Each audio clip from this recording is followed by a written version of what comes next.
Welcome back to another video. मैं हूं मोहम्मद बिन नासिर और मैं उम्मीद करता हूं आप सब खैरियत से होंगे। तो वीडियो शुरू करने से पहले मैं आपसे रिक्वेस्ट करूंगा, मेरे चैनल को लाइक कीजिएगा, सब्सक्राइब कीजिएगा, शेयर कीजिएगा, कमेंट कीजिएगा and don't forget to press the bell icon. तो चलिए शुरू करते हैं। तो आज की वीडियो में जिस बारे में मैं बात करने जा रहा हूँ वो है Zimbabwe versus Bangladesh, Pakistan versus Netherland and India versus South Africa. तो चलिए शुरू करते हैं। तो सबसे पहले तो बात कर लेते हैं कि जो सुबह 8 बजे से हम लोग पाकिस्तानी जो थे वो बैठे हुए हैं। रात के 8 बजे तक हम लोग बैठ के तीनों मैच देखे, क्योंकि पाकिस्तान का इस वर्ल्ड कप में जो आगे था, आगे प्रोग्रेस करना था सेमीज तक, यानी वो आज के दिन पे बहुत डिपेंड करता था। तो वो हमें देख के बैठना पड़ा। पूरे 12 घंटे हमने बैठ के मैच देखे हैं सारे के सारे। मैं खुद 8 बजे उठ के बैठ गया था। हालांकि पाकिस्तान का अपना मैच जो था वो 12 बजे था और संडे था, लेकिन मैं फिर 8 बजे उठ के बैठ गया। और तो खैर एनीवेज काफ़ी अच्छा मैच हुआ। बांग्लादेश जो था, बांग्लादेश और जिम्बाब्वे का मैच, वो भी थ्रिलर हुआ। और बांग्लादेश ने फिर जिस तरह मैच जीता है जिम्बाब्वे के खिलाफ, एक सिचुएशन पे लग रहा था कि जिम्बाब्वे का मैच किसी न किसी तरह जीत जाएगा, क्योंकि जिस तरह उनके विलियम्स बैटिंग कर रहे थे, एरविन बैटिंग कर रहे थे, वो मैग्निफिसेंट बैटिंग थी। और लग रहा था कि जिम्बाब्वे ना किसी तरह आखिरी ओवर में जिस तरह पाकिस्तान के खिलाफ जीते ना, ये बांग्लादेश के खिलाफ भी मैच जीत जाएंगे। लेकिन फिर वहाँ से भी शाकिबुल हसन ने डायरेक्ट थ्रो मार के जिस तरह उसने एरविन को आउट किया है, वो आउटस्टैंडिंग था। उसके अलावा फिर जब आखिरी ओवर में, जब आखिरी बॉल पे 5 रन चाहिए था ना, तो वहाँ पे आखिरी बॉल थी, बैट्समैन आके चार्ज किया, मिस हुई, स्टम्प आउट हो गया। वहाँ पे सबको लगा कि मैच वहीं पे ख़त्म हो गया। लेकिन फिर वहाँ से जिस तरह फिर अंपायर ने नो बॉल दिया उसे, क्योंकि प्लेयर चले गए, अंपायर चले गए, बैट्समैन ने अपने वो ग्लव्स वगैरह उतार दिए और फैंस ने सेलिब्रेट करना स्टार्ट कर दिया, हमने सेलिब्रेट करना स्टार्ट कर दिया कि पाकिस्तान को फ़ायदा हो गया बांग्लादेश की जीत से। लेकिन अचानक से जो एलईडी स्क्रीन थी ना, वहाँ पे आया डिसीजन नॉट आउट। हालांकि वो बाहर था क्रीज से। हम सारे सोच में पड़ गए कि ये क्या है, और उसके फ़ौरन बाद ही अंपायर ने कहा नो बॉल। नो बॉल उसने दे दी, क्योंकि कीपर जो थे नूरुल हसन, उनके जो ग्लव्स थे ना वो विकेट से आगे थे बॉल डिलीवर होने के, बॉल उनके ग्लव्स में आने से पहले, तो वो नो बॉल हो गई। और वहाँ पे हमने कहा लो भाई, ये मैच तो गया।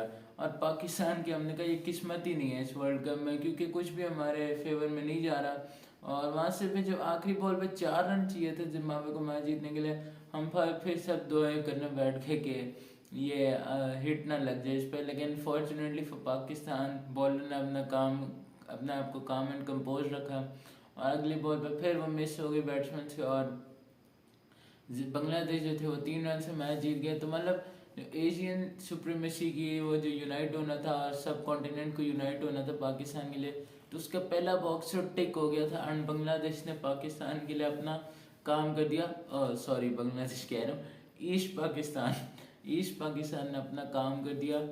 और माइंड नहीं कीजिएगा, बांग्लादेश जो थे वो 3 रन से मैच जीत गए। एंड पाकिस्तान को उन्होंने अपना पहला जो था वो गिफ्ट दे दिया, और 8 बजे उठना हमें वो ज़ाया नहीं किया हमारा। उसके बाद आया पाकिस्तान का अपना मैच पाकिस्तान का आया वहाँ पे 12 बजे। नीदरलैंड ने टॉस जीत कर बैटिंग का फैसला किया, पर्स की विकेट पर बैटिंग का फैसला किया। जिस तरह फिर पाकिस्तान के बॉलर्स ने स्टार्ट किया, आउटस्टैंडिंग था। नीदरलैंड्स के बैट्समैन ऐसे लग रहा था कि वो नेट सेशन चल रहा है जिसमें उन्हें नेट सेशन में खेल नहीं पा रहे, क्योंकि इंटेंट ही नहीं दिखाया नीदरलैंड्स ने। और आउटस्टैंडिंग बॉलिंग की पाकिस्तान ने। और ये शाहीन शाह अफरीदी की सेलिब्रेशन जो थी आइकॉनिक, ये बहुत टाइम बाद देखने को मिली और मतलब दिल खुश हो गया, मिसिंग थी काफ़ी टाइम से। और आइकॉनिक सेलिब्रेशन दी थी शाहीन अफरीदी की, वो देखने को मिली आज, और होपफुली इंशाल्लाह आगे भी कई बहुत दफ़े देखने को मिलेगी।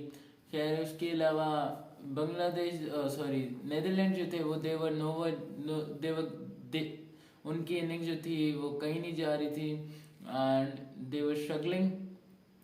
और उसके बाद हारिस राव जो था, मैं कहता हूँ हारिस राव ने फिर उनके जो थे बैट्समैन बैश डी उससे जो फिर बाउंसर मारा है, तो उस बेचारे के यहाँ से उसने इस जगह से उसका खून भी निकला है जब उसने 146 पे बाउंसर मारा और उसकी ग्रिल जो थी उसकी स्किन पे लगी, जिसकी वजह से उसे कट लग गया इतना ज़्यादा। तो मैं कहता हूँ हारिस राउफ ने जो गुस्सा था ना सारा, जो इसके फील्डर जो है इसकी बॉल पे कैच छोड़ते हैं, उसने सारा गुस्सा उस बेचारे बैट्सडी लीडर पे निकाल लिया और उसको इंजर कर दिया और उसे रिटायर्ड आउट होकर जाना पड़ा। काफ़ी अच्छा बड़ा कट था, ये आपको दिखाता भी हूँ मैं। और खैर एनीवेज नेदरलैंड्स के बैट्समैन एक के बाद एक आते जाए, आउट होते गए। और शादाब खान जो थे, उसने शादाब खान की टेक्निकली तो ये शायद रैकेट्स में मानी जाएगी या नहीं, लेकिन पिछले मैच में उसने अपने आखिरी 2 बॉल पे 2 आउट किए थे और आज अपने पहली बॉल पे उसने आउट किया। तो ये वैसे तो हैट्रिक नहीं मानी जाती रैकेट्स में शायद, लेकिन ओवरऑल मतलब अब टेक्निकली देखेंगे तो हैट्रिक ही है। तो शादाब ने भी अपने हैट्रिक कंप्लीट की, ऑल द रैकेट्स में नहीं मानी जाती।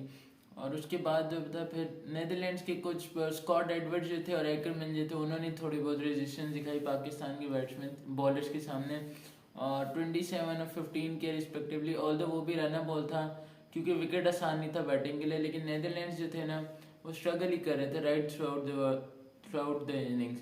और वसीम जूनियर की तो क्या ही बात है, 2 मैच खेले लड़के ने, 6 विकेटें ले ली अभी से, और जॉइंट टॉप विकेट टेकर बन गया है शादाब के साथ। और ये वसीम जूनियर का एक ये भी था कि वो अपनी जुल्फ़ों की, इतनी घनी जुल्फ़ें हैं उसकी, और वहाँ से वो बीच में से उनके देख के भी फिर भी विकेटों का निशाना लगाता है। तो इसका मजाक भी बनाया हुआ कि शैम्पू कौन सी यूज़ करता है, फैंस अक्सर इससे पूछते हैं।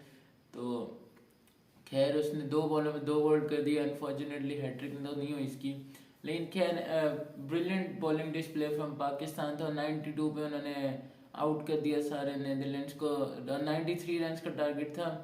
और पाकिस्तान ने फिर अच्छा स्टार्ट नहीं किया एक बार फिर, क्योंकि बाबर जो थे हमारे वो एक बार फिर रन आउट हो गए, 4 रन बना के रन आउट हो गए बाबर। मैं कि तो इस बाबर को किसी की नज़र लगी हुई है इस वक्त, तो वो कोई नज़र उतारे इसकी, कोई मतलब सदका दे दो, कोई नज़र उतारने की इसकी कोई चीज़ दे दो जिससे हमारा बाबर पुराने वाला वापस आ जाए। वो कोहली का हैंडशेक नहीं आता जो आपको एशिया कप में जो उसने किया था, एशिया कप से पहले, वही मुझे लगता है कोहली सारी बाबर की वो एनर्जी अपने पास ले गया, और अपनी जो वो 2000 ये जो अभी 2 साल पहले वाला कोहली था वो उसने बाबर में ट्रांसफर कर दिया, और बाबर जो था वो कोहली की बाबर की जो फॉर्म थी वो कोहली के पास चली गई। और बाबर 4 पे आउट हो गए, फ़खर जमान वापस। फ़खर ने अपनी पहली बॉल से इंटेंट दिखाया था, रिजवान भी अच्छे खेल रहे थे। तो खैर लॉन्ग स्टोरी शॉर्ट, जो पाकिस्तान ने 14वें ओवर में टारगेट अपना पूरा कर लिया 93 रन का। ऑल दो नेट रन रेट पे बात तो मेरे ख्याल में नहीं आएगी सेमीफाइनल्स की कंटेंशन के लिए, लेकिन अगर आई ना तो ये 14 ओवर जो खेले ना पाकिस्तान ने, ये आपको बहुत आगे जाके नुकसान देगी, क्योंकि आप आराम से 10-11 ओवर में मैच ख़त्म कर सकते थे। लेकिन स्टार्ट भी इसी तरह किया था पाकिस्तान ने, कुछ पहले 10 ओवर में पाकिस्तान ने कुछ 74 रन कर लिए थे, लेकिन उसके बाद फिर शान मसूद स्ट्रगल कर रहे थे, और उसके बाद रिजवान भी थोड़ा स्लो हो गया आगे जाके, और 49 पर अनफॉर्चुनेटली आउट हो गए। तो खैर पाकिस्तान जो थे वो फाइनली अपनी पहली विन ऑस्ट्रेलिया में पाकिस्तान को मिल गई T20 में। 37 बॉल में पहले पाकिस्तान ने मैच जीत गया 6 विकेटों से, और पाकिस्तान वर kept themselves alive in the tournament। और शादाब खान जो थे वो man of the match award मिला उनको 3 विकेटों के लिए, and to hit the winning runs to the boundary. उसके बाद जो था ना बड़ा मुकाबला जिस पर पाकिस्तानी जो थे ना वो इंडियन के कुछ पाकिस्तानी जो थे ना वो इंडिया के फ्लैग लगा के अपनी DP प्रोफाइल पिक्चर्स पे लगा के बैठे थे 2 दिन से। लेकिन जिस तरह का फिर इंडिया ने स्टार्ट किया है, आधे से ज़्यादा तो रिग्रेट करना स्टार्ट हो गए। 5 आउट इंडिया के जिस तरह हुए ना, राहुल, रोहित, कोहली, दीपक हुडा, हार्दिक पांड्या, जिस तरह ये सारे आउट हुए ना, और एक ही तरह से आउट हुए, तो मतलब शॉर्ट बॉल पे आउट हुए ज़्यादातर सारे। और वो एक बंदे ने कहा था कि भाई आपने पाकिस्तान के लिए खेलना था, पाकिस्तान की तरह खेलना नहीं था, कि शॉर्ट बॉल पे पाकिस्तान भी ट्रबल होता है, लेकिन इंडिया के बैट्समैन जो थे ना वो मतलब खेलना हमने पाकिस्तान के लिए था मैच, लेकिन आप पाकिस्तान की तरह खेलने लग गए शॉर्ट बॉल को, और पांचों की पांचों विकेटें जो थी वो शॉर्ट बॉल पे आउट हुई। और KL राहुल को तो मैं क्या ही कहूँ, KL राहुल का तो मैंने आपको कल ही कह दिया था कि उनके जो मैंने मीम शेयर किया था कि मैं आपकी मदद नहीं कर सकता, मेरी तरफ ना देखिए, तो वो भी एक बार फिर फ्लॉप हो गए। रोहित जो थे वो फ्लॉप हो गए। कोहली से उम्मीदें थी पाकिस्तान को, लेकिन कोहली भी कुछ ना कर पाए, कोहली भी थे 12 रन बना के आउट हो गए। और उसके बाद सूर्य कुमार यादव जो था ना, वो मतलब ये जब सारी प्लानिंग हो रही होगी ना इंडिया की कि हमने पाकिस्तान को बाहर करना है, तो सूर्य कुमार में लगता है वो कोई बाहर गया हुआ था, इस मीटिंग में नहीं था इस समय। ये मैं नहीं मजाक कर रहा हूँ, लेकिन ये मैच जो था ना मुझे लगता है फिक्स नहीं था, क्योंकि इंडिया ने अपनी काफ़ी अच्छी कोशिश की थी, लेकिन ये ऑन लाइटर नोट जो था ना, वो लगता है सूर्या कुमार जो था ना वो उस वक्त मीटिंग के बाहर था। लेकिन क्योंकि जिस तरह पे सूर्या कुमार ने, आप मेरे दोस्त ने जिस तरह पे अपने 360 हिटिंग किया, मतलब 360 नहीं आप 720 कर लें, रबादान और किया लुंगी इंगीडी को जिस तरह फिर उसने खेला है वो आउटस्टैंडिंग था। 68 रन किए हैं सूर्या कुमार यादव ने ऑन 40 बॉल्स, डिफिकल्ट ट्रैक पे, जब बाकी सारों को लुंगी इंगीडी लुंगी डांस करवा रहे थे, तो उसने फिर सूर्या कुमार यादव ने अपनी 720 डिग्री के शॉट्स खेले और उसने इंडिया को रिस्पेक्टेबल तो नहीं, मतलब ठीक ठाक टोटल पे पहुंचा दिया। क्योंकि अगर उसके रन निकाल दें तो पीछे ये कोई 65 रन ही बचते थे। 68 किया उसने। और इंडिया के जो थे बाकी बैट्समैन जो थे, मतलब ये क्या टेस्ट मैच खेल रहे थे, बाकी बैट्समैन क्या थे, ऐसे लग रहे थे सूर्या डिफरेंट विकेट पे खेल रहे और बाकी डिफरेंट विकेट पे खेल रहे हैं। क्योंकि और ये एक इंडियन भाई ने मेरा लिखा था कि Dinesh Karthik is a very good finisher, one day he will finish Indian cricket. तो मतलब क्योंकि उसने 6 रन किए 16 बॉलों में। तो खैर एनीवेज, इंडिया ने साउथ अफ्रीका को जीत के लिए 134 रन का टारगेट दे दिया था। और जिस तरह फिर अर्शदीप ने फिर स्टार्ट किया, अर्शदीप ने 2 आउट पहले कर लिया। और वो गाने थे एशिया कप के बाद जो था, जब उसने कैच छोड़ा था आसिफ अली का कि ये पाकिस्तान का जासूस है, ISI एजेंट है, तो अर्शदीप का एक बार फिर वो स्टार्ट हो गया कि ISI एजेंट है, पाकिस्तान से प्यार करने वाला। उसने इसलिए साउथ अफ्रीका के 2 आउट जल्दी कर दिए। रूसो डीकॉक को उसने जल्दी आउट कर दिया। उसके बाद बमूमा जो थे ना, वो स्ट्रगल कर रहे थे, लेकिन वो उसे आउट नहीं करना चाहिए था मैं कहता हूँ। क्योंकि जितनी देर वो खड़ा था ना, उससे पाकिस्तान और इंडिया को ही फायदा था। क्योंकि उसे शॉट तो लग नहीं रही थी। एक उसने छक्का मारा, वो भी एज का टॉप एज का वो छक्का गया, 10 रन बना के वो आउट हो गई 16-17 बॉलों में।